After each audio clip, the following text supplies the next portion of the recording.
السلام علیکم داملای شیرین سخن حاجی میرزا. آیا درست است که زن در خانه تنها باشد و مهمانی که به خانه آید و زن اقلا برای جواب دادن مهمانان در را نگشاید و از پس در جواب گرداند و از هدیه های آورده مهمان را نگیرد؟ یعنی وقتی که اگر مهمان خانه کدام از ما و شما می آید، اگر مرد در اون خانه، گفته بودم که برادرای عزیز در خانه که مرد نیست، و این حدیث پیغمبری خدا بود که وقتی تو تنها اون خانه می روی با این زنی خانه‌دار، سیوم شما شیطان می شود. از این خاطر بهترین صورت همین است که شما در این خیل خانه ها ندرایید، زیرا اگر هرچی شما حلال پاکیزه هم که باشین، امروز دشمن‌های وجود دارد که شما را تهمت کنند، شما را هر گونه در هر گونه تهمت‌ها پایبندتان کنند. از این خاطر همین زن خانه‌دار می تواند که گوید که مرده که من وجود ندارد، یا مرده که من بازار رفته است، یا مرده که من مثال فلان جا رفته است. اگر هدیه هاشه که باقی مان میلش گیرد، هدیه هاشه هدیه های باقی ندارد. فقط از او، از سلام کردن با او، از قبول کردن او، این زن حقوق ندارد. السلام علیکم دوستان عزیز. آیا شما برای گذشتن از سرحد دشواری میکشید؟ مهلت حجت‌هایتان به آخر رسیده است. پس من برای شما خدمت رسانی شرکت نور محمد را پیشنهاد میکنم. با ماشین‌های نو و زمانوی، با باوری و اعتماد کامل، توسط رانندگان مرد و زن، شما را از منزل استقامتیتان تا خط سرحد برده برای عبور مرز مساعدت می نمایند. یادآور می شویم که اگر شما از نام شبکه حاجی میرزا مراجعت نمایید، برایتان تخفیف ارائه کرده می شود. رقم ها برای تماس: جمع 7 926 319 59 61. خانه شفا فرما داروهای طبیعی را به شما پیشنهاد میکند. سامیون وان برای شخصانی که خراب هستند و میخواهند وزن گیرند. ام پلوس اپیمدیوم برای با قوت شدن، خوب کردن گردش خون، برای طولانی کردن همخوابگی. ماس پیگمنتو برای کسلی های پسریاز و سفید شوی پوست. بین داکس برای ریزانیدن کرم های معده و روده. مینوکسیدیل برای برآوردن ریش و موی سر. کرم فرانک برای دراز نمودن مهلت همخوابگی. ماسلا خیلبه برای ریزانیدن سنگ های گرده و تبابت آن. فات زورب برای کم کردن وزن زیادتی. از این خاطر بهترین صورت همین است که شما در این خیل خانه ها ندرایید، زیرا اگر هرچی شما حلال پاکیزه هم که باشین، امروز دشمن‌های وجود دارد که شما را تهمت کنند، شما را هر گونه در هر گونه تهمت‌ها پایبندتان کنند. از این خاطر همین زن خانه‌دار می تواند که گوید که مرده که من وجود ندارد، یا مرده که من بازار رفته است، یا مرده که من مثال فلان جا رفته است. اگر هدیه هاشه که باقی مان میلش گیرد، هدیه هاشه هدیه های باقی ندارد. فقط از او، از سلام کردن با او، از قبول کردن او، این زن حقوق ندارد. ولی بعضی ما و شما خیلی فکر میکنیم که اکنون بسیار کاری خوب میکنیم، بعض زنهامون چی میگد؟ خیلی مردک نیست خانش هست کو آخی، بیا نیست مردک، بیا خانش هست. اینا را ما و شما باید که قبول نداشته باشیم، علل خصوص در انمین جمعیت حاضره. اگر چنده که در این باب من با فتواهای دیگر هم داده میتوانم از حدیث های پیغمبر، لیکن این زمانه در فتوا داده نمیتونیم، زیرا اکثریت مردم افلاس شدگی هستند، اکثریت مردم خطرناک شدگی هستند. حالا که این برنامه های تلویزیونی پورنوگرافی را دیگاه کردگی هستند، امروز چشم های اینها باور کنید همه ویران شدگی هست. خانت مهمانی میاریش با همراهی خودم باشد، میترسی از بعضیش که یا زن ما تماشا میکنه یا دختر ما تماشا میکنه. بسیار خطرناک است امروز. برادرای عزیزی که قرآن خوندن نمیتونیم با زبان عربی، اینا با ترجمه تاجیکی و همچنین با حرفای کریلیکی طرز خوندن قرآن. اینا بسم الله الرحمن الرحیم، به نام خداوند بخشنده و مهربان. هم زبان عربی قدی نویسگه، هم با زبان کریلیکی طرز خوندنش، هم ترجمهش هست. انا اعطیناک الکوثر فصل لربک وانحر. اینا یکم آیت به درستی که ما تو را کوثر عطا کردیم. یکم آیت نیم. انا اعطیناک الکوثر. هر یک آیاتی که میخونه ترجمهش هست، هم به زبان عربی نوشته، هم به زبان کریلیکی نوشته، هم ترجمهش به زبان تاجیکی است. سلام علیکم و رحمت الله و برکاته. بارها پدرم را غیبت کردم. امروز که پشیمان شدم میخواهم به درگاه خداوند توبه کنم، ولی از پدرم بخشش پرسیدن نمیتوانم. میترسم که خشم و غضب و نفرت پدرم نسبت به من زیاد گردد. آیا توبه کرده و به درگاه خدا از این اعمال زشت کافی هست؟ کافی هست. اگر امروز را خداوند این عقل فراست داده باشد که این پدر توست و این غیبت کردن تو برای تو حرام است، نادرست است، امروز هم که خدا تو را بیدار کرده باشد، خوش به حالت. همین روز هم به سوی خداوند توبه کن، خداوند توبه تو را میبخشد. پیش پدرت غیبت هاتم خبر ندی، فقط به سوی خدا توبه صادقانه کن و از این روز اعتبارا همون خدمت پدر تکن و دعاشا بگیر. ان شاء الله خداوند تو را همه گناهات عفو میکند. بر آباءکم تبرکم ابناءکم. حبیب خدا میگوید اگر خواهین ای جوانهایی که امروز صاحب فرزند هستین، اگر خواهین که فرزندهاتان فردا برای شما خدمتگار شوند، امروز پدر و مادر در خدمت کن. فردا تو این نیکی را از فرزندهات میبینی. دوم، فاسق کی را میگویند؟ با احترام یکی از مخلصان شما از شهر دوشنبه. فاسق یک آدم بد اخلاق، یک آدم بد کردار، یک آدمی که بسیار نادرست رفتارها میکند، زبان درشت دارد، این فاسق میگویند.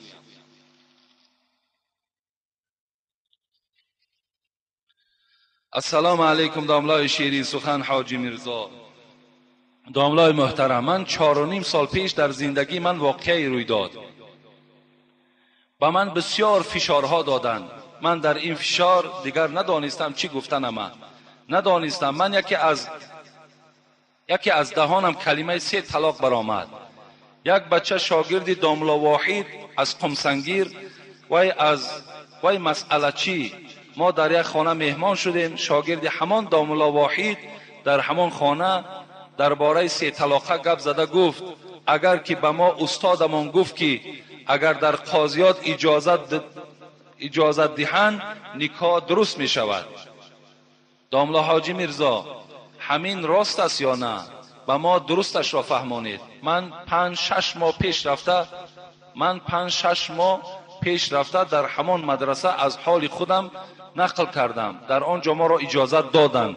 من نکاح کردم، اما من هیچ وقت خودم را نقض حس نمی کنم. پیش زنم نمی روم، نمیدانم چی کار کنم. داملا به من نقض فهمانید. این که خطا نویسانده است، اینا را من درست کردم. یه حرفایی را خوانده نمیشود. این برادر شما در علم دنیا خیلی ذوق داشته باشیم، علم دنیا را از خود کنیم، نویساندن خوب یاد گیریم، خواندن خوب یاد گیریم. همه فنها دا باید ما تیار باشیم. علم دنیا هم علم چی است؟ علم خدا هست. مادامی که مفتیات که فتوا داده باشد، اونا دستخط می نویسند، مهر می زنند، در اساس همون واقعه تو کرده، صحبت تو کرده، در همون اساس اونا فتوا می دهند.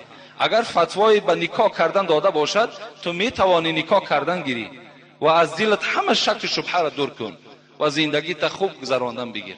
زیرا این انسانی که تو را فتوا داده است، در همون فتوای دادگیش وای گناهگار است. زندگی تو برای تو حلال می گردد.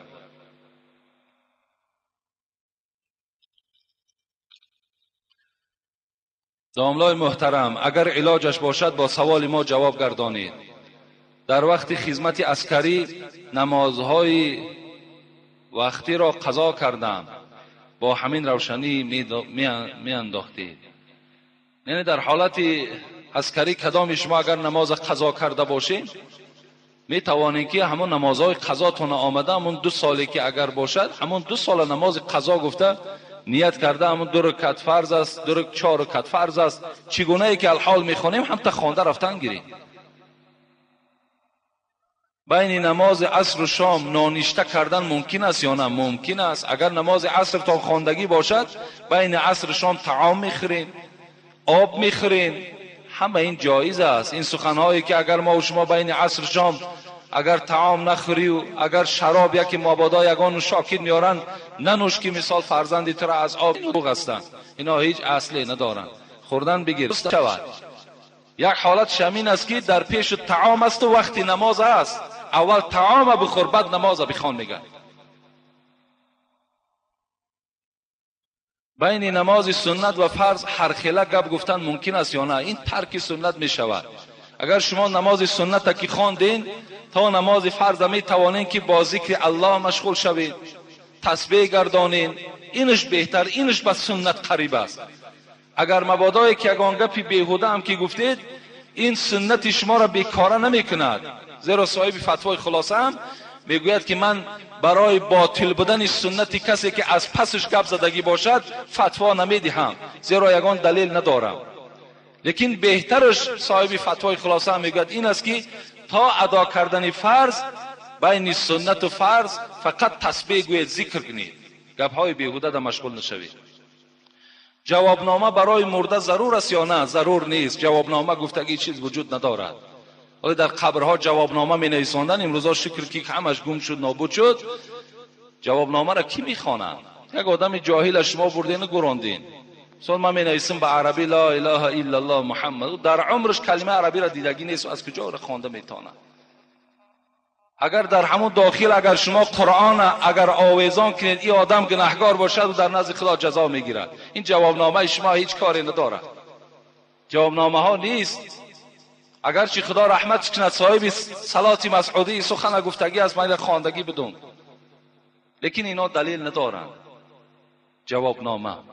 جوابنامه را انسان خودش جواب میگه. حتی اون منکر و نکیر که از او پرسان کرد خدای تو کیست، پیغمبری تو کیست، دینی تو چیست، او خودش جواب میگه. این کاغذ گرفته و خوانده نمیگیره. اصل ندارد. اینا بی نهایت باور کنین یک سخنهای پوچی به معنی هستند. موافق شریعت ختم خوجه برای مرده اجازت است یا نه؟ موافق شریعت ختم خوجه است، ختم دیگرش است. این نه به آیت است نه به حدیث. مگر که ما و شما مثال امروزا ختم میکنیم، این ختم خوجهش باز چند بار گفتم، باز میگم که همین خدا رحمتش کند این محله ما و شما را، همه این محله ما را میدوند. بابای ملا شریف استاد ما بود که همه شما میشناسینش. همون حضرت داملای بخارایی بود. همون اجازت نمیداد که ختم خوجه کنین. میگو بهترینش همین است که یک قرآن خوان آورین، یک بچه‌ای که قرآن گذرانیدگی باشد آورده یک سوره تبارک خواند، ثوابش به همون مرده بخشین. این بهترین صورتش است. برای همین باز گفتم که همون ببینید ختم خوجه میکنیم چند قد گناهگار میشین، در همون چقدر گناهگار میشین. من چند بار در ختمای خوجه در دیگر محله ها اشتراک کردم. این محله ما در ختم خوجه نیست الحمدلله. رفتیم اشتراک کردیم. همون سنگایی که میگردونن اخیر در همون را بوسه کده در دیده هاشون میمالن. گناهگار میشوی. فقط بوسه کردن سنگی که در خانه کعبه هست. حضرت عمر وقتی وای بوسه کرد چی گفت بسوی او؟ قسم به خدا گفت ای سنگ، گفت من دیدم که محمد تو را بوسه کرد و الا من تو را بوسه نمی کردم، زیرا از تو هیچ فایده ای نیست، از تو هیچ منفعتی نیست، مگر که من محمد را دیدم صلی الله علیه و سلم را که تو را بوسه میکرد. از این خاطر پیرو پیغمبر شدم و تو را بوسه میدهم. از این خاطر اینا را بوسه کردن جایز نیست. دیده ها مانده میمالیم با همون سنگایی که گویم از میکروب خالی نیستن، هم بود کردیم دستمون در درون طبق میاندازیم. اگر در پیشمان طبق باشد، دسترخوان باشد، باور که تمام خیال ما با دسترخوان از پروای ختم هم نداریم. و همون ختمگرایی که میکنن، شما اینا برای تجربه، من تحقیر نمیکنم، که زمانا سوره علم نشر را گذرانن، کنی همون علم نشری که 79 بار باید علم نشر بخوان، باور که همون ملاش درست خواندن نمیتونه. یگان مسئله مثال تفریقی و یگان مسئله مثال فتنه انگیزه بردارین، خودتان برای یک امتحان پرسان کنید.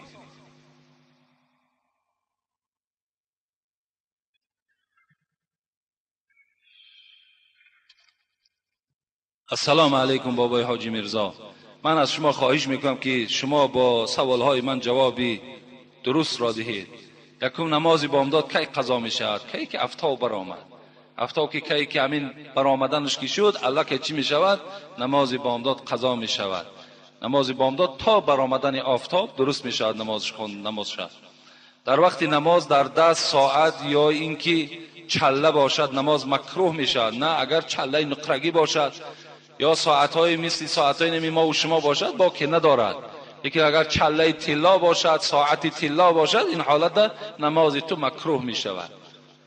بابای داملا حاجی میرزا سوال آخران ایمان چنین است: همین نمازی که ما میخوانیم تیز خواندنش ثواب است یا اینکه آهسته خواندنش ثواب است؟ بسیار است یا نه؟ با احترام یکی از مخلصان شما انوشیروان، من برای نماز تیز خواندن در اول همین جمعه گفتم همون الله که خودش بسنده هست. تیز و آهستهش از روی همون آیت خوان خلاصش برارین. السلام علیکم داملا حاجی میرزا، با سوال من جواب دهید. من یک پسر 20 ساله هستم، نمازخوان و قرآن خوان هستم. من یک دختری مسلمان را نغز میبینم و دل دادم. التماس جوابش را گردانید، در حق ما دعا دهید. برای همه عاشقان همین عشق لیلی و مجنون درس است خودش. همون عشق لیلی و مجنون خانه خودش درس است. عاشقی خودش جایز نیست در اسلام. عاشقی از اسلام نیست. شما فقط می توانید کدام دختری را که دوست می دارین شما می توانید که رفته از او مثال یک تماشا کنین، چهره او حکایه میکنه که من یک دختر در عاشق شدم، یعنی دوست داشتم، میگه برای من اینقدر اجازت شد که فقط باید تو می توانی که یک نظارت کنی، یک نگاه کنی. من از پس درخت می رفتم می ایستادم و راهگردی او را و چهره او را تماشا می کردم. صحابه پیغمبر این چنین می گویند. یک صحابه دیگر که ابو هریره روایت می کند میگه پیش پیغمبر آمد گفت من فلان دختر انصاری را می گیرم، یعنی از همون مردم مدینه را. پیغمبر خدا گفت رو با وی صحبت کن، زیرا که چشم های دخترهای مدینه یک چیزی دارد که به تو معقول می شود یا نمی شود. یعنی شاید در چشم های همون دخترهای مدینه یگان خالی بوده است یا یگان کمبودی وجود داشته است. پیغمبر خدا این جوان گفتن اول دیده و بعد چیکار کن؟ به نکاح درآر. برای همین شما می توانید که رفته او را، یعنی در جای خلوت و در شب دعوت نی، می توانید مثال به خانه‌اش روید، در حضور همون پدر و مادرش چهرهش ببینید، خب با او مصلحت کنین. این در اسلام برای شما رخصت میدهد. لیکن با او عشق ورزی کنی و با او دست درازی کنی و با او مثال در شهر سیل و سیاحت کنید، این در اسلام برای شما رخصت نمیدهد. زیرا اون دختر تو میگیری نمیگیری و شرمنده میکنی. السلام علیکم بابای حاجی میرزا، به ما فهمانید که زن از آن قامت گفته نماز میخواند، پیشکی می نداریم. نه، زن نه نماز نه از آن دارد نه قامت دارد. السلام علیکم اکای حاجی میرزا، ما میخواهیم که با همین سوال ما جواب گردانید. در خانه ما خاری بود که من او را کندم، مرا جنگ کردند. چی گفتنی دارید در این باب؟ بسیار خوب کردید. اگر تمام دنیا ملامت تان کند همون خارها را کنیم پرتویید. اگر پدر و مادر از شما ناراضی هم که شود همون خارها و نلهایی که نزد دروازه هاتان گذاشتید این هم یکی از خرافات است، این هم یکی از شرکیات است. اونا را کنده پرتویید. پرتافتیش هم نه پرتاش توانی آتشش بزن با ثواب میگیری، بسیار خوب میشود. زیرا اینا از شرکیاتن، اینا از خرافاتن. اینا دا باور نکنید هیچگاه. اینا از اسلام نیستند. از پروستاتیت، تستیس پیشاب نمودن و ضعیف بودن مردانگی تنقیسی میکشد. پس این مشکلی حل است. و شرکت شفافرما زنگ زده امپیلوس اپیمدینای پاستای خود را زکاس نموده دسترس مینماید. اپیمدینای پاستا استحصال ترکیه بوده و بسیاری کسلی ها به مثل پروستاتیت، گرمونی تستوسترون پاس بودن و همچنین تنه را با قوت نمودن، مردانگی ضعیف داشتن یاری خود را میرساند. میتوانید زنگ زنید، داروی خود را دسترس نموده مشکلی خود را حل کنید. اول اینکه وقتی که ما یک بنده گناهگار، یک شاگرد بی‌ادب در اسلام وقتی وارد مسجد میشویم، آداب مسجد این نیست که شما نزد من بخیزید. این از آداب مسجد نیست. اگرچنده که فقهای ما و شما خبر دادند که شما در نتیجه خیستن گناهگار نمیشوین، لیکن آداب مسجد شما ویران میکنید. از این خاطر خواهش من این است که شما با دل اهل علم دوست دارید، شما اهل علم در هر جایی که یافتید احترام کنید، حرمت کنید. حتی در نبودن اهل علم شما اهل علم محافظت کنید، نگذارید که دشمنان اسلام اهل علم سنگ زنند. انشاءالله این در شما ثواب بی نهایت جزیل و کلان صاحب می شوید.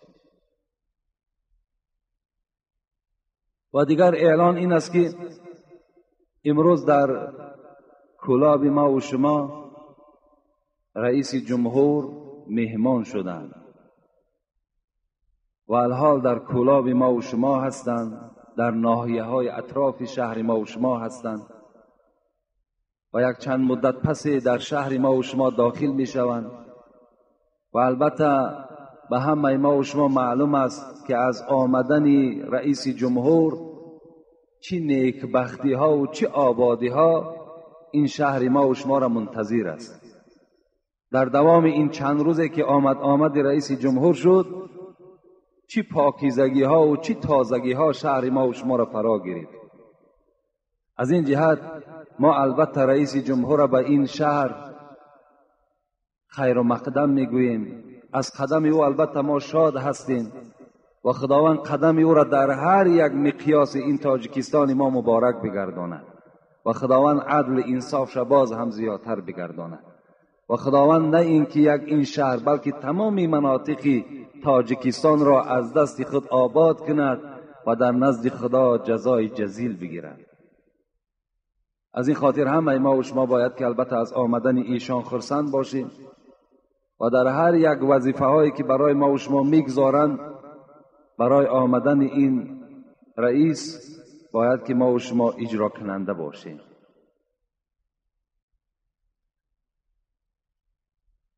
اعوذ بالله من الشیطان الرجیم. بسم الله الرحمن الرحیم.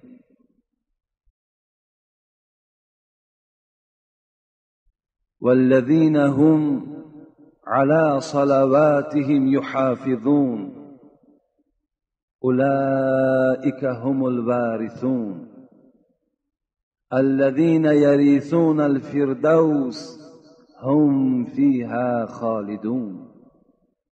صدق الله العظيم. وأعوذ بالله من الشيطان الرجيم.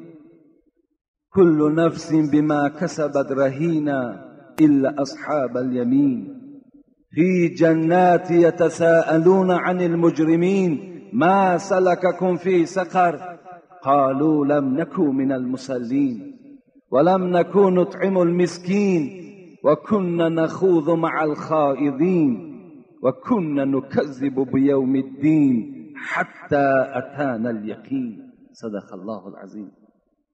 وقال رسول الله صلى الله عليه وسلم الصلاة عماد الدين فمن أقامها فقد أقام الدين ومن تركها فقد حدم الدين. وقال رسول الله صلى الله عليه وسلم لا صلاة لا سهم في الإسلام لمن لا صلاة له.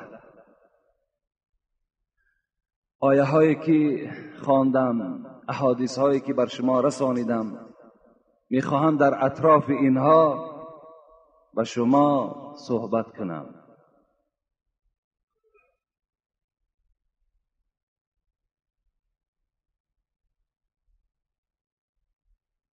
قابلی درگاهی حی بی نیاز، قابلی درگاهی حی بی نیاز، هیچ طاعت نیست بهتر از نماز. این عبادت، اشاره به نماز است، این عبادت مایه قرب خداست، مونسی شبهای تار انبیاست. این عبادت چون ستون دین توست، شرط ملت مذهب و آیین توست. البته حق به جانب شاعرم هست که به ما و شما میگوید که درگاهی بی نیاز پروردگار، در نزد درگاهی بی نیاز پروردگار هیچ عمل از روی ثواب و از روی فضل از نماز افضل تر نیست. زیرا عبدالله ابن مسعود که شما گوش کرده بودید وقتی پرسیدن ای العمل احب الی الله تعالی قال الصلاة لوقتها، کدام عمل ای پیغمبری خدا محبوب ترین عمل، دوست داشته ترین عمل به سوی پروردگار است؟ عبدالله سوال کردند. پیغمبر ما و شما گفتند ای عبدالله نماز در وقتش ادا کن، این محبوب ترین عمل در نزد خداست. این عبادت مایه قرب خداست، مونس شبهای تار انبیاست. شاعر میگوید خیلی نماز چنان عبادت هست که با پروردگار صاحب خودش را قریب میکند و چنان عبادت هست که پیغمبرها را مونسشان، شریکشان، رفیق و برادرشان در شبهای تار نماز بود. پیغمبر ما و شما شب که میشد حضرت طهارت میکردند، جای نماز هم میپرتافتند، تا روز نماز میخواندند، تا روز نماز میخواندند. عایشه صدیقه که زن رسول اکرم بودند، حال پیغمبر که میدیدند بی نهایت غمگین میشدند. میگفتند ای پیغمبری خدا پنجه های مبارک ورم کرد، زانه های مبارک مثل زانوی اشتر شد. شما چنان حبیب خدا هستید که اول آخری گناه تو را خدا بخشیده است. اینقدر نماز، اینقدر نماز. رسول اکرم گفتند افلا اکون عبدا شکورا یا عایشه، ای عایشه آیا من بنده شکرگزار پروردگار نباشم؟ پیغمبر ما و شما را مونسش، رفیقش در شب نماز بود. امروز رفیق ما و شما، مونس ما و شما، برادر ما و شما در شب نماز نیست. ما و شما تا 11 تا 12 تا 1 شب به همان برنامه‌های نادرستی که در قانون انسان وجود دارد چشمها کشاد، فقط نگاه به سوی همون است. حتی در جایگاه خواب ما و شما با طهارت خواب نمیکنیم، نماز یک جانب، تا که آسیب جین و دیگر مخلوقها به ما و شما نرسد. امروز مونس شب ما و شما شب نشینی هایی که تا 11 و 12 شب و در نزد ما از حرام کرده های خداست، همین مونس ما و شما شده است. امروز ما وقت یابیم بازار میریم، وقت یابیم در کوچه می نشینیم، لیکن بر نماز ذوق نداریم.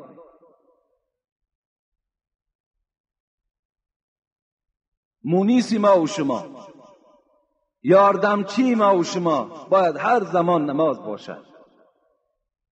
نماز از یک جانب اگر رضاگی پروردگار و خوشنودی خدا باشد، حضرت حذیفه میگوید کان رسول الله صلی الله علیه و سلم اذا حضبه امر فضع الى الصلاه ان احدكم اذا صلى يناجي ربه. این بخاری روایت میکنه. حذیفه میگوید وقتی پیغمبر خدا را میدیدیم که یک مشکلات بالاش می آمد، یک درد بالاش می آمد، در حال میگوید در نماز چیکار میکرد؟ شروع میکرد.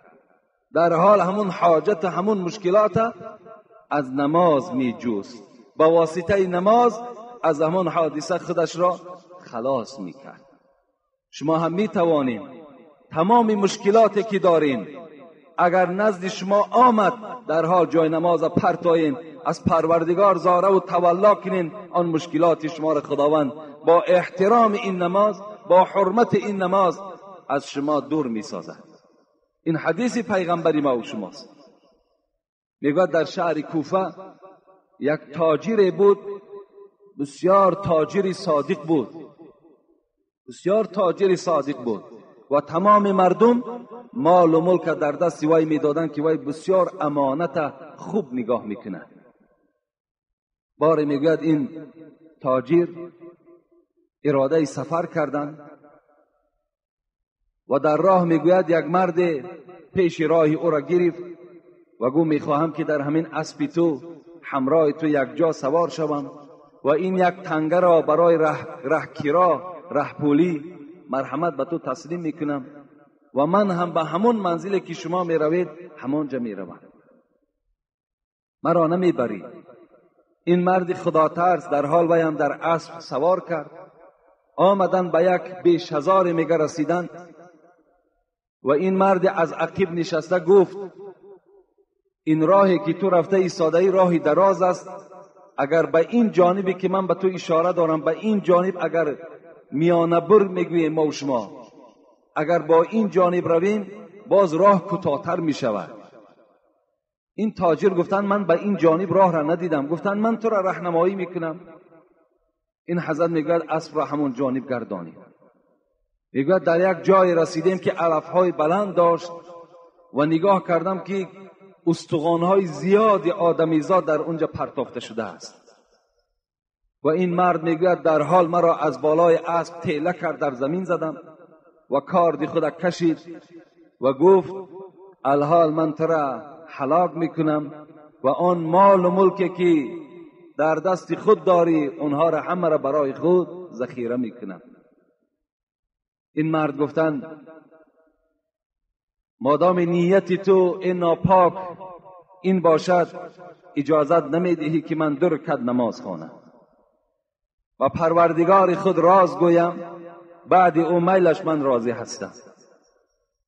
این ظالم گفتن امین استخوان‌هایی که در پهلو میبینی همه امینها هم مثل تو گفت آرزو داشتن، آرزو کردن و از من طلب کردن که 2 رکعت نماز خوانیم.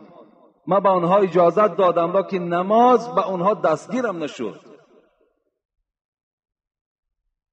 این حضرت که از تحت دل نماز میخواند، نماز ریایی نداشت، نماز برای مردم نشان دادن نداشت، نماز صدقاً بود. گفتن میلش، گفتن هر چی باد آباد من 2 رکعت نماز خوانم. گفتن خواندن بگیر.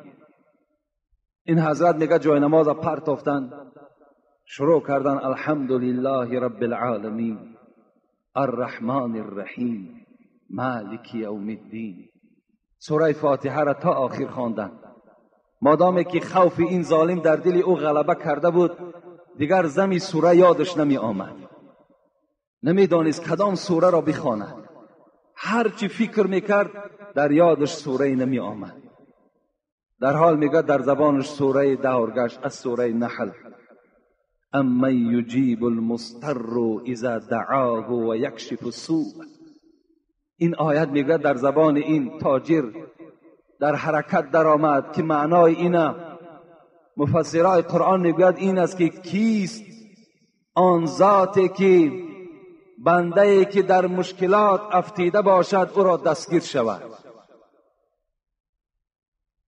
و بدیها را از این بنده دور سازد. کیست همچنان ذات؟ این ذات کی است؟ این ذات همون ذات یک و یگانه هست.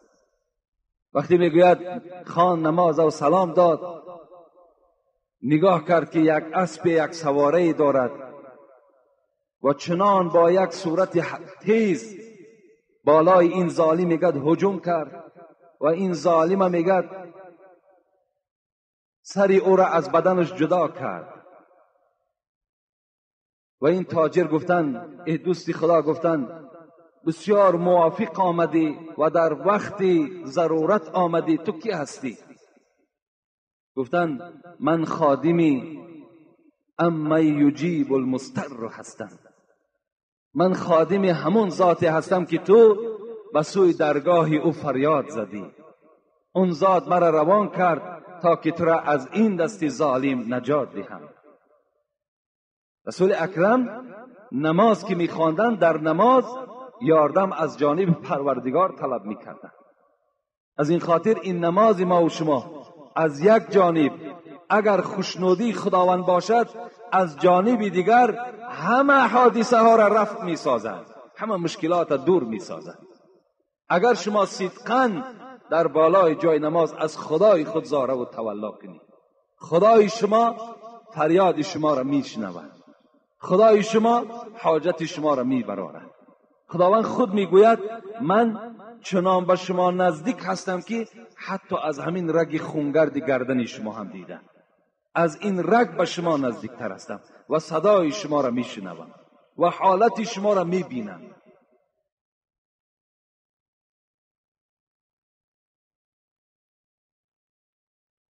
آیتی که تلاوت کردیم، والذین هم علی صلواتهم یحافظون، سوره مؤمنون است. آیه های 9 تا 11 او هست. میگوید خداوند آن کسانی که 5 وقت نماز را خواندند، چی زن باشد، چی مرد باشد، چی موی سفید باشد، چی کمپیر باشد، چی جوان باشد، 5 وقت نماز وقتی که میخواند، اولئک هم الوارثون، خدا میگوید اینها میراث برنده هستند. کسانی که 5 وقت نماز میخوانند اینها میراث میبرند. الذین یریثون الفردوس هم فیها خالدون.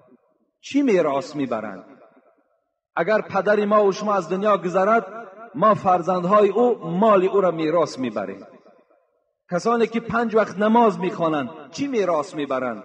خدا گفت که اینها فردوس را میراث میبرند، فردوس را میراث میبرند و در همین فردوس هم فیها خالدون، مخلد در اینجا میلیون ها سال راحت فردوس میبینند.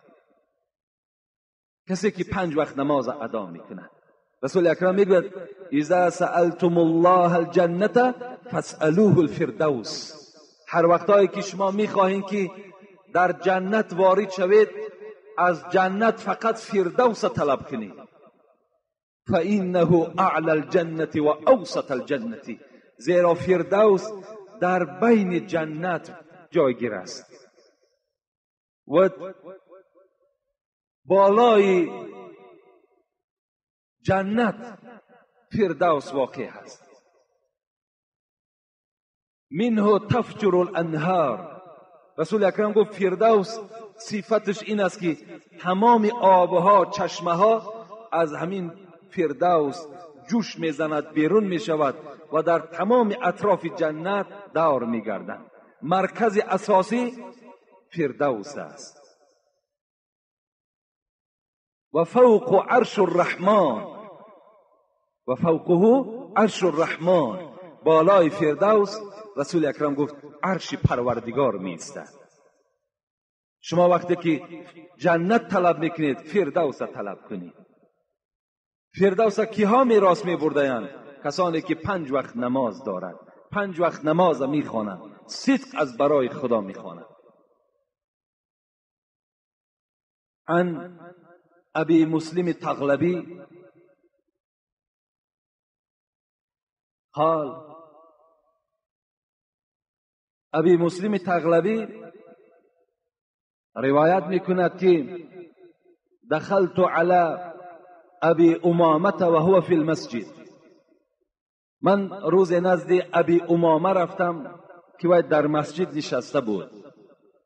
فقلت یا ابی امامه حدثني منك إنك سمعت رسول الله صلى الله عليه وسلم يقول، من گفت از نام تو یک حدیث شنیدم ای ابی امامه که از نام تو روایت کردن که گویا که پیغمبر خدا گفته باشد. چی گفته باشد؟ من توضأ فاسبغ الوضوء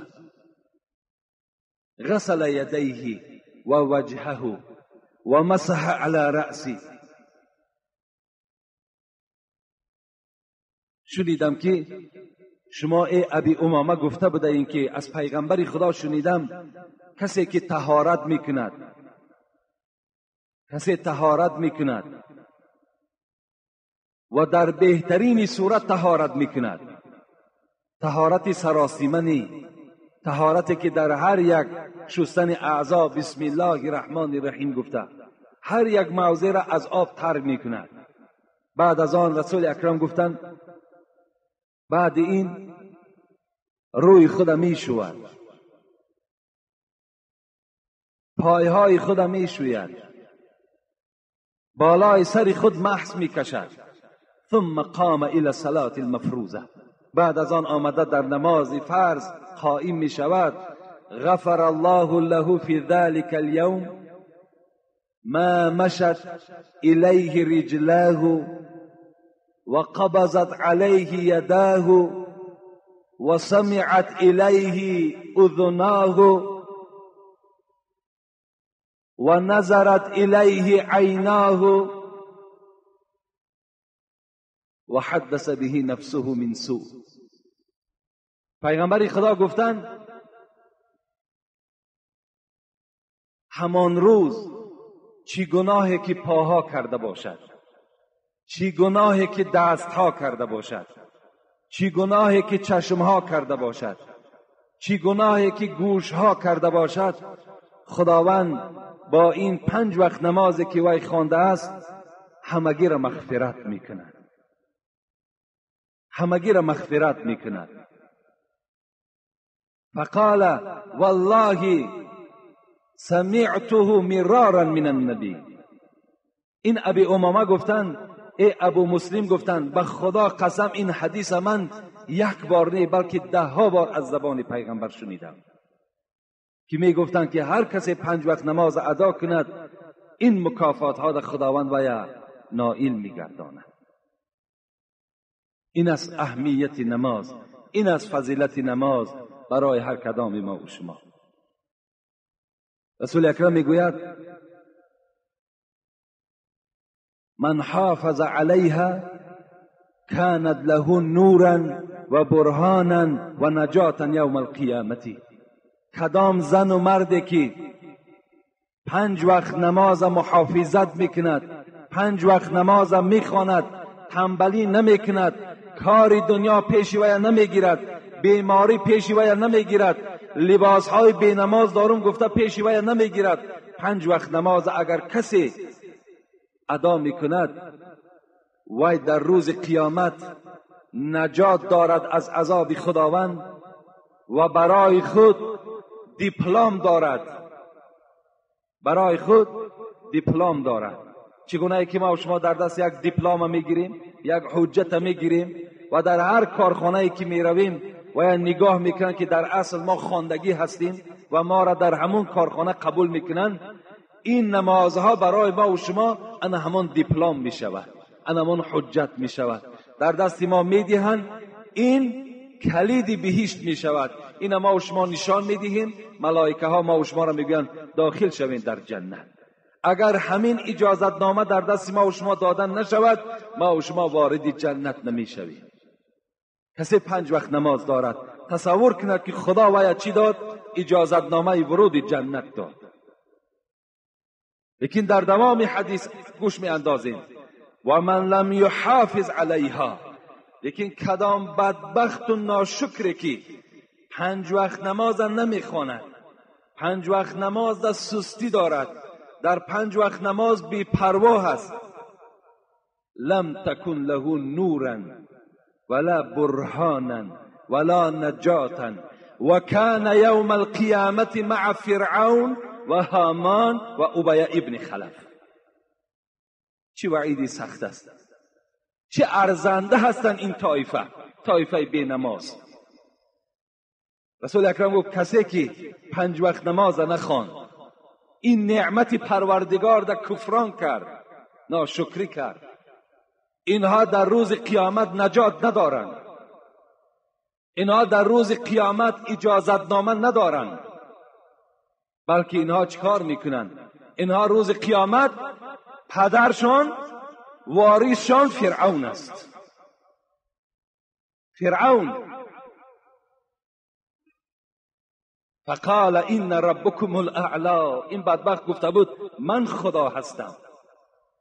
بی نمازها همراه فرعون هستند. هامان گفته کی را میگن؟ وزیر این بدبخت، وزیر فرعون هامان بود. کسانی بی نماز همراه هامان هستند و کسانی بدبخت بی نماز همراه ابیه ابن خلف هستند، دشمن سرسختترین پیغمبر ما و شما. کسانی بی نماز در بعض روایت قارون هم آمده است. آدمای بی نماز همراه قارون هستند. من میخواهم که شمس الدین ذهبی را همراه بعضی از مفسرین چرا پیغمبر خدا فرعون گفت، چرا پیغمبر خدا هامان گفت، چرا پیغمبر خدا قارون گفت، چرا پیغمبر خدا ابیه ابن خلف گفت، چرا گفت؟ این عبرت است. میگوید اگر کدام پادشاهی که نماز نمیخواند وای همراه فرعون است، زیرا فرعون چی نگذاشت که نماز بخواند؟ سلطنت، پادشاهی نگذاشتش که وای نماز خواند. هر پادشاهی که در دنیا نماز نمیخواند وای همراه فرعون است، گفت شمس الدین ذهبی و دیگر مفسرای قرآن. و کسی که برای چی هامان ذکر شد؟ هامان وزیر بود. کدام وزیری که نماز نمیخواند وزیری او سبب می شود و وای بی نماز از دنیا میگذرد، وای همراه هامان است. قارون چرا ذکر شد؟ وای ثروتمند بود، وای بی نهایت میلیاردر بود، وای در همون بانک های شویتزاریا بگیم پول داشت، مال داشت. وای برای چی ذکر کرد پیغمبر؟ برای آن که کدام انسانی که میلیاردر است، کسانی که ثروتمند و دولتدار هستند و همین ثروت و دولتشان مانع شد و آنها را نگذاشت که نماز خوانند، وای همراه قارون است.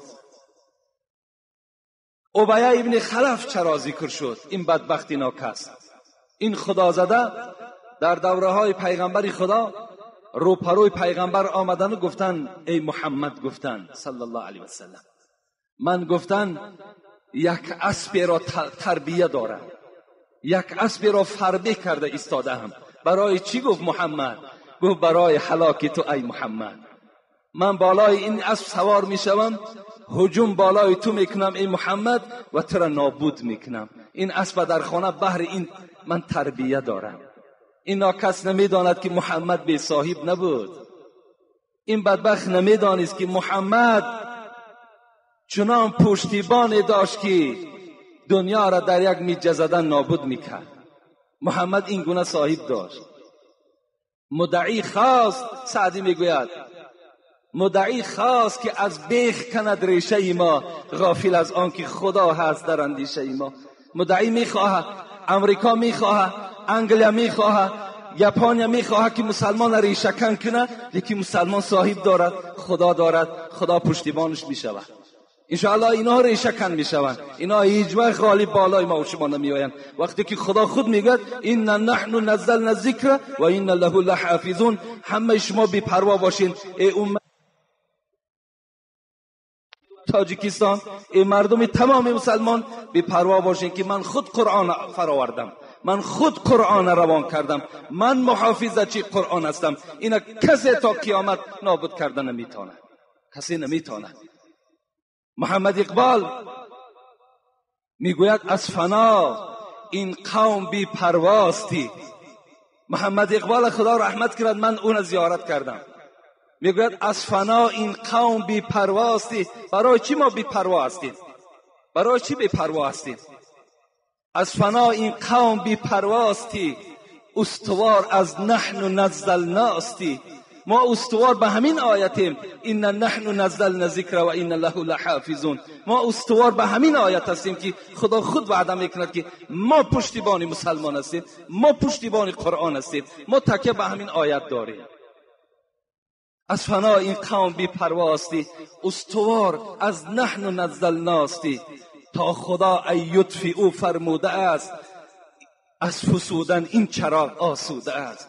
خدا میگوید تا وقتی که من خود این چراغ پوف نکنم، این چراغ تا زمانی که من خود خاموش نکنم، اینا هیچ کس خاموش کردن نمیتونه. این چراغی هست که هر روز چراغ احمدی را حق به افروخت، کسی پوف کرد ریشی خیش را سوخت، کسی را پوف میکند و خود میسوزد. هیچگاه قرآن نمیسوزد، اسلام نمیسوزد، اسلام شکست نمیخورد.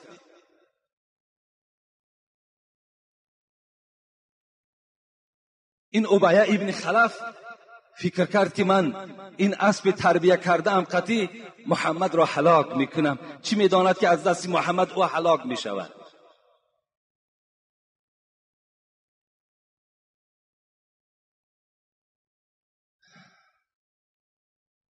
ای بریده آن لب و حلق و دهان، به این دشمنان اسلام رومی مراجعت میکند. ای بریده آن لب و حلق و دهان، کی کند توف سوی مه یا آسمان. توف برویش باز گردد بیشکی، توف سوی گردون نیابد مسلکی. این توفی که اونها دارن، این هجوم هایی که اونها دارن، اینها میگوید به سر خود ایشان می آید. اینا در آسمان هیچگاه جای نمیابند که اونها استوار شوند. جنگ احد بود، این بدبخت در همون اسب سواره خود سوار شد. از اون جانب محمد بود صلی الله علیه و سلم، از این جانب این مشرکان عرب با همراهی ابو سفیان که این جنگ را بیشتری پول از جانب ابو سفیان شد برای طرفداری مشرکان.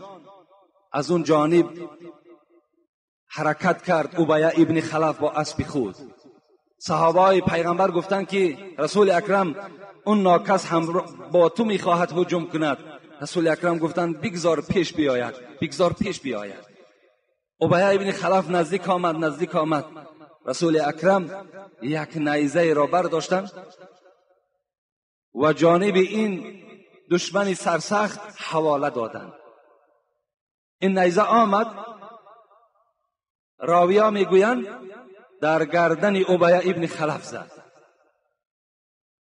از ضرب سخت محمد ابی ابن خلف بر زمین زد و از جای خود خیست، در اسب سوار شد و پس گشت، از میدان جنگ برآمد. ابو سفیان خنده کرد، گفته ابی ابن خلف در گردن تو اونقدر جراحی و ازبینی نیست که تو مثل گاو فریاد زده ایستاده ای. گفت ابو سفیان گفت قسم به لات و عزا، وای به خدا باور نداشت، به همون هیکل ها باور داشت. گفت قسم به همون لات و عزا که تو میدانی که این ضربه کی است؟ این ضربه محمد است، این ضربه آدم عادی نیست، این ضربه محمد است. گفت و گفت به خدا قسم، گفت به همون لات و عزا قسم که اگر این درد که در گردن من است اگر در مردم حجاز تقسیم کنی همش هلاک می شود. و این ابی ابن خلف با همین داد و با همین فریاد بدبخت از دنیا گذشت.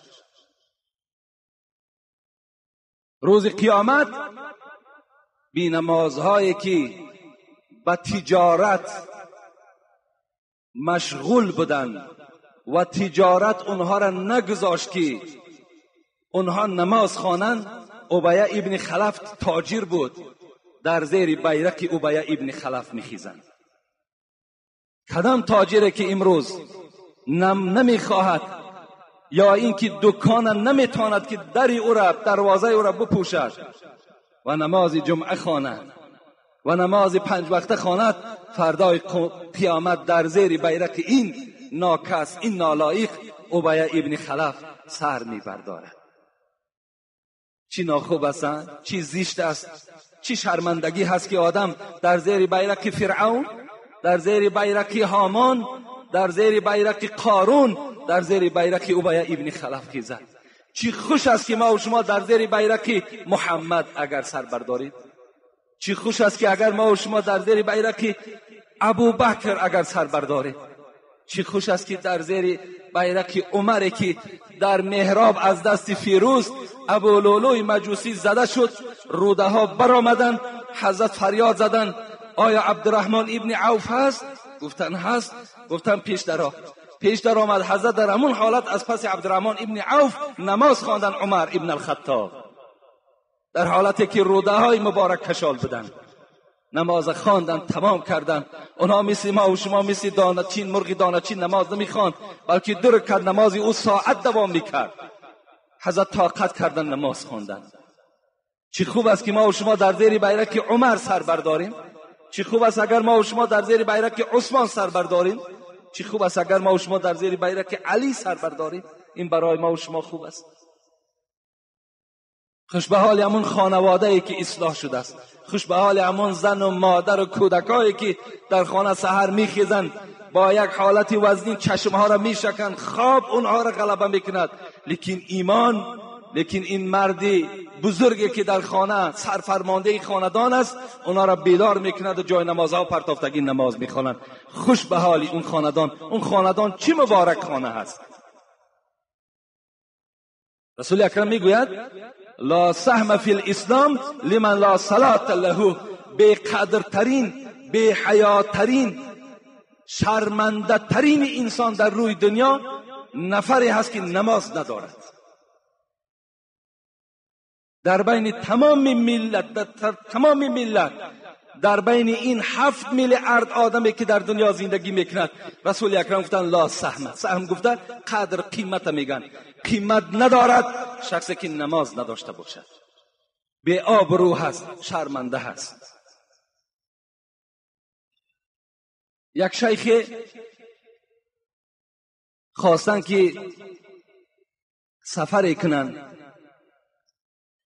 و سفر او با طریق راه بحر بود. آمدن نزد ساحل و کشتی منتظر بود. حضرت در کشتی نشستند. وقتی که کشتیبان کشتی را حرکت دادند، در بین ساحل رسیدند. این شیخ به همین بحر نگاه کرد که حیوانهای آبی یکدیگر را میخورند. حتی نگاه کرد که ماهی را میخورد. شیخ در حیرت افتاد. این چی معامله باشد که حیوان میخورد؟ این بار اول میبینم که ماهی را میخورد. کشتیبان فریاد زد، گفته دوست خدا این چی معامله هست که امروز من میبینم؟ گفتن ای شیخ، گفتن این 10 سال شد که من در این ساحل، در این دریا مهنت میکنم، کشتی خودم میرانم، این احوال را مشاهده میکنم که حیوانهای دریا یکدیگر را میخورند، حتی ماهی‌ها را میخورند. شیخ در حیرت افتادند و در حال برای سیر این آشکار کردن جای نماز پرتافتند، به سوی پروردگار خود مناجات کردند، خدایا از سیر این ما را خبر بده. این چه احوال شد؟ این دهشت است، گفت این مصیبت است. مناجات آمد. ای دوست خدا، گفت باره در این کنار بحر یک شخص بی نماز خواست که از این آب بحر بنوشد. فکر کرد که این آب شیرین است. وقتی میگوید در دهان خود یک مشت آب گرفت و انداخت و دهان او را نافار کرد، زیرا که آب بحر تیز است، تروش است. در حال میگوید همون آب پس گردانید در بحر پرتافت. از زمانی که آب این دهان بینماز در این بحر پرتافته شد، این مصیبت در بحر فرا گرفت. از یک آب دهان بینماز امروز در این داخل بحر مصیبت است. امروز حیوانها به حیوانها هجوم دارند، ماهیها یکدیگر را میخورند. از چی حساب؟ از حسابی که این بینماز آب دهان خود در بحر پرتافت. وقتی که اگر آب دهان او اینقدر ضرر داشته باشد، پس وجود او در بین این بالای زمینی که دور میگردند چقدر ضرر دارد. میگوید زمین روز 3 بار به سوی پروردگار زاره میکرده است: ای پروردگارا به من رخصت بده. چی رخصت بده؟ رخصت ده که تا 3 طایفه را در قعر خود کشم، عذاب دهم. خداوند میپرسید است: ای زمین اینها کیا هستند؟ میگفت است یکم کسانی که مردم را بیگناه خون میریزند. مردم مسلمان را بیگناه خون او را میریزند. این طایفه را من طلب دارم. و دوم این طلب من این است که کسانی که از زنا در بالای من غسل میکنند، وای به حال جوانی که زنا میکنی. زمین امروز مثل همون سگی که به سوی یک انسان غرس دارد، صدا میبرارد که وای یک شاده کنند تا که وای یک کنده کند، پاره پاره کند. امروز زمین نسبت تو غضب دارد که پروردگارا آن موی سفید است، وای زن است، وای کمپیر است، دختری جوان است، جوانی جوان است. خدایا بر من اجازت ده تا که این طایفه‌ای که از زنا در بالای من غسل میکنند، اینها را من چیکار کنم؟ با فرو در شکم بی خود بکشم. اونا فکر میکنند زناکار که زنا کردم غسل کنم پاک میشم. تو پاک نمیشه. از زنا انسان پاک نمیشه، وای دایم جنوب است. آدم از کدام وقت پاک میشد؟ وقتی بازن حلالی خود میرسد. این حالت ده آب وای پاکیزه میکند، آب از وای نفرت دارد.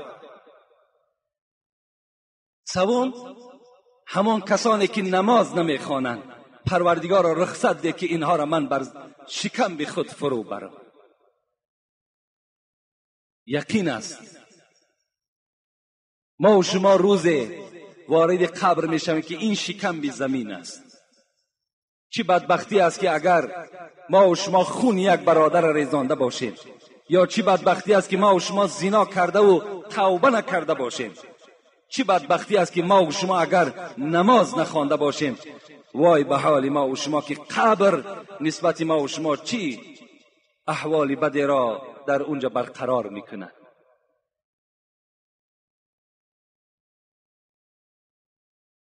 هر آن کسی که در این حلقه نیست زنده به عشق، حافظ میگوید هر آن کسی که در این حلقه نیست زنده به عشق، بر رو نمرده به فتوای من نماز کنید.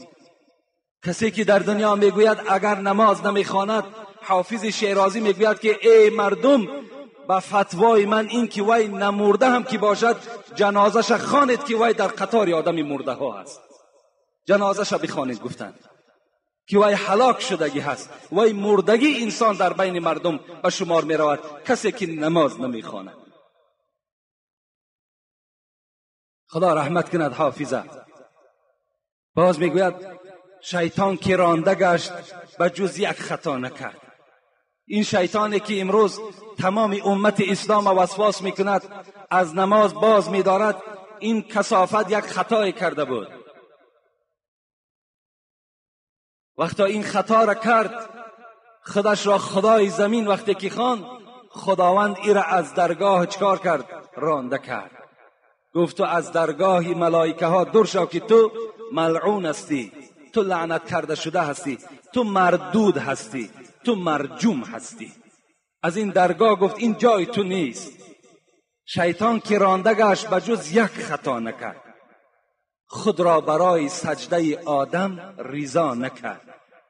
دیگر خطای شیطان این بود که وقتی خداوند آدم آفرید، و گفت ای جمع ملائک، اون زمانها شیطانم در قطار ملائکه ها بود، گفت آدم سجده کنین.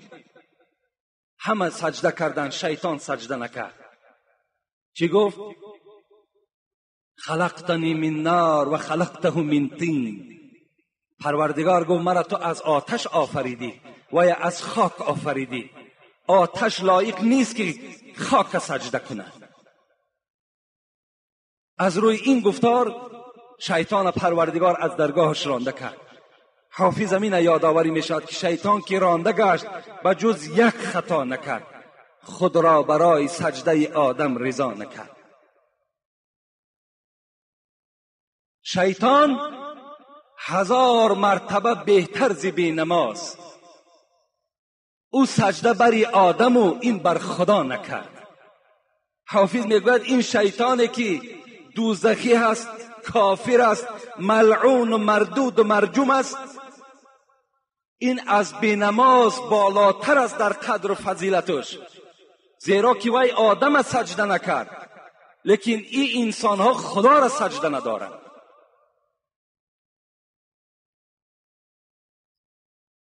حضرت عیسی میگوید، بار میگوید به یک کوه گذشتم، نگاه کردم که بی نهایت درختاش میوه‌دار بود، چشمه های زیاد داشت و بسیار کوهستانش سبز بود. یک منظره خیلی خوبه بود. مردمش پیش من دویدن و بر من هر گونه مال دادن. من مالی اونها را قبول نکردم و بسیار با دولت محله بود. با اونها دعای خیر کردم و پس گشتم.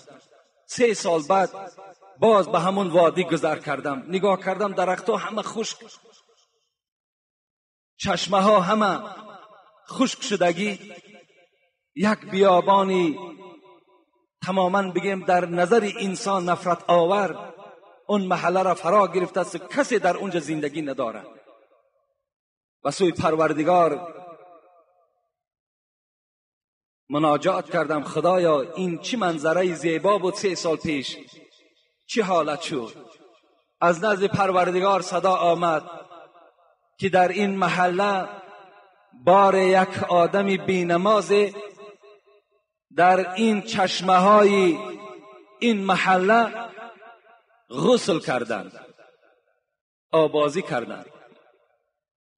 از حساب گفت آب بدنی همین بینماز این بستان سرا را ما چکار کردیم؟ به این خرابزار مبدل کردیم که این بینماز در این محله داخل شد و آب بدن این چی شد؟ در این بستان سرای ما داخل شد.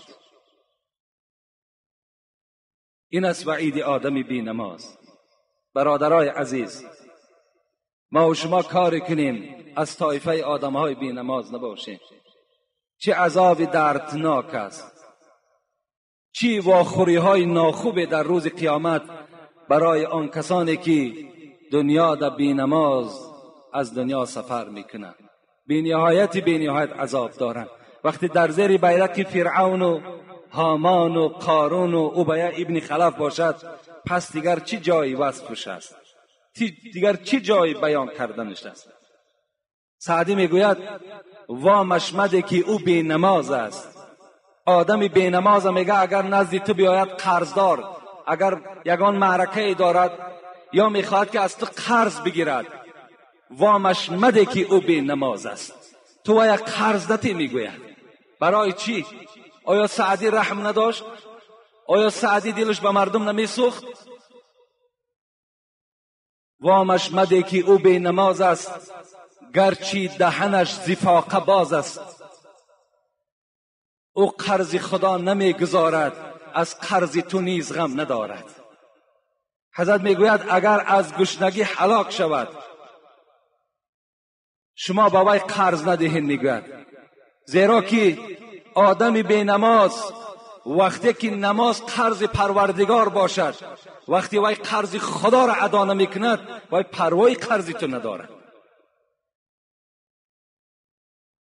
این از تعلیماتی پیشواهای ما و شما. من فتوای 4 امام به شما میگویم. امام احمد حنبل نسبت به نماز چی میگوید؟ این 4 صاحب مذهب هستند. دنیای اسلام در زیر این 4 مذهب قرار دارد. یکی امام احمد حنبل است، یکی امام شافعی است، یکی امام مالک است، یکی ابو حنیفه ما و شماست.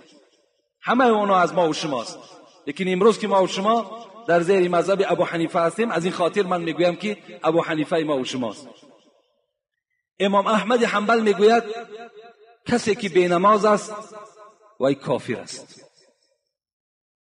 دلیلهاش انشاءالله من جمعه آینده به شما باز در باب بینماز گپ میزنم از آیاتهای قرآن. با چه آیت امام احمد حنبل این صاحب مذهب است، میلیون ها نفر در زیر مذهبش عالم ها و مولوی ها دارد، وای بی دلیل کافر نمیگوید، میگوید کافر است. امام مالک میگوید بینماز کافر است. امام شافعی میگوید به زمیانی که بینماز کافر است قتلش واجب است.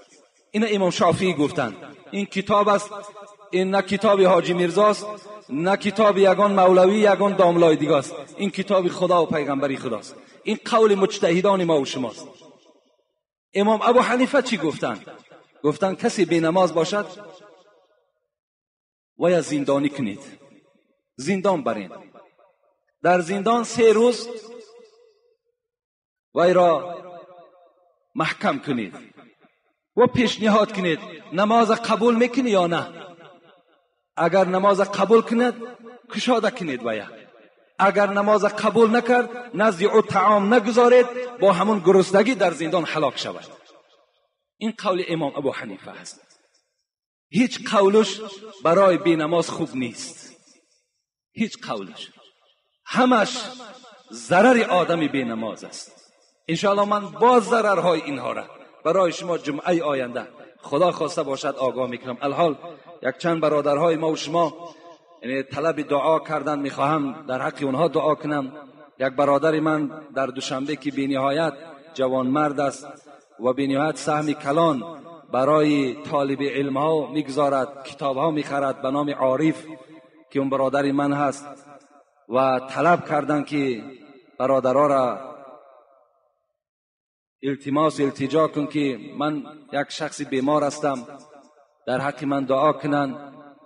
از این خاطر در حق این عارف جان دعا میکنیم که خدای مهربان این بنده خدا شفای کامل و شفای عاجل خدا نصیب روزیش بگردانی و هر یک همتی که در راه اسلام میکند خدا در نامه اعمالش کتابت کنی و خداوندا باز فرزندهای این عارف جان خدمتگار اسلام و خدمتگار پدر و مادرش بگردانی. آمین یا رب العالمین. و برادرمان شریف خان از این محله و یک خواهرمان رابعه و از ما طلب کردند که در حقشان دعا کنیم. خدای مهربان این بنده خود و این خواهر را خدای عمر دراز و تن صحت و خاطر جمع و هر مشکلاتی که داشته باشند خدای مهربان مشکلاتهاشان آسان بگردانی. آمین یا رب العالمین. یک برادرمان اینجا 100 سامانی برای همین تعمیر مناره، همین مناره که در این طرف است، یک اوستای یافتیم، همین در یک مبلغی کلان را نام گرفتن 100 سامانی آورده داد است که در همین مناره صرف کنین و کسانی که اگر میخواهند که یعنی یاردمی در همین مناره کنن، این مناره هم خیلی زیبا می شود. اون صورتی که اوستا کشیده است خیلی صورت زیبا پیدا میکند. اگر یاردم کردنی باشد مرحمت میتواند که در ما مراجعت کند و این برادرمان هم 100 سامانی خیر کردن برای همین مناره که در حقشان دعا کنیم و همین طهارتگاه ما و شما به یاردم اجتماع شد. یعنی سومی کلان در اینجا صرف شد و الحمدلله امروز تیار است و خدمت ما و شما را میکند. اینا صدقه های جاریه هستند، یعنی صدقه های هستند که تو در قبر مردگی خوابی لیکن در نامه اعمال ثواب این رفته ایستاده است. این مبلغایی که شما در مسجدها و در طالب علما صرف میکنین اینا برای شما صدقه جاریه هستند. اگرچه تو تا قیامت که مثال در قبر خوابی 100 سال یا 200 سال بعد تو قیامت هم که شود نامه اعمال تو هوی است و این ثوابش در نامه اعمال تو می رود. و اینجا یک برادر دیگر من 2 قرآن آوردن، فردوس بوده است که در حق پدر و مادرش دعا کنیم. خدای مهربان پدر و مادر این فردوس جان خدا زنده باشند یا مرده باشند، رحمت و مغفرتشان کند و خدای مهربان این فردوس جان هم خودش عمر دراز و تن صحت نصیب و روزی بگرداند و این برادری که خیر کردن برای آبادی مناره، خدا این خیرش به درگاهت قبول بگردانی و همچون صدقه جاریه در نامه اعمالش خدا کتابت کنی. آمین یا رب العالمین. اکی حاجی باتر خانم در حق مادرشان گفتن دعا کنیم خدای مهربان مادر حاجی باتر خان رحمت و مغفرت بگرداند و خود حاجی را خدای مهربان عمر دراز و تن صحت خدا نصیبش بگرداند. آمین یا رب العالمین. السلام علیکم داملای شیرین سخن، خدا علمتان را زیاده گرداند. من میخواهم نامم را عوض کنم. من فیروز نام دارم، از روی کتاب نامم را عمر ماندم. البته عمر ارزنده است، فیروز این کسی بود که عمر را کشته بود، یعنی همون ابو لؤلؤ مجوسی همون نام اصلیش فیروز بود. خوب می شود که ما و شما نامهای اسلامی داشته باشیم.